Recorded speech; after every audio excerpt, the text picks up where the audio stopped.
4 kali meledak, polisi tangkap pemilik gudang penyulingan BBM ilegal di Musi Banyuasin. Gudang yang sudah lama beroperasi selama setahun tersebut mengolah 16 ton minyak sulingan jeru sekali mengolah. Subdit 4 Tipiter Ditreskrimsus Polda Sumsel bersama Polres Musi Banyuasin menangkap Hairul Samohidayat, pemilik gudang penyulingan BBM ilegal di Kecamatan Keluang Samu Babatoman, Musi Banyuasin. Selain mereka, kedua pegawainya yakni Rusdi Samo Menri juga melok ditangkap serta ditetapkan tersangka. Penangkapan ini dilakukan sesudah 2 gudang penyulingan BBM ilegal yang dikelola tersebut 4 kali meledak.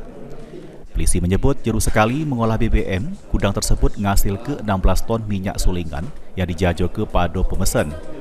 Minyak inilah sebagai bahan campuran untuk membuat BBM oplosan. 2 gudang sudah beroperasi selama setahun lebih dengan nilai produksi minyak sulingan mencapai jutaan rupiah.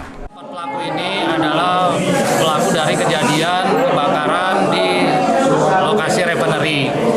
Yang perannya itu yang 2 itu sebagai pemilik, yang 2 lagi. Sebab kebakarannya sendiri seperti apa, Bang? Nah, ini dari 4 TKP ini bervariasi, ada yang karena mesin, juga ada yang karena tertimpa hujan. Oh ya, pada saat hujan tertimpa pohon, kemudian ada percikan akhirnya terbakar. Untuk proses hukumnya, si kok tersangka ditahan di Polda Sumsel, sementara 3 tersangka lainnya di Polres Muba dengan ancaman hukuman 5 tahun penjara serta denda 15 miliar rupiah.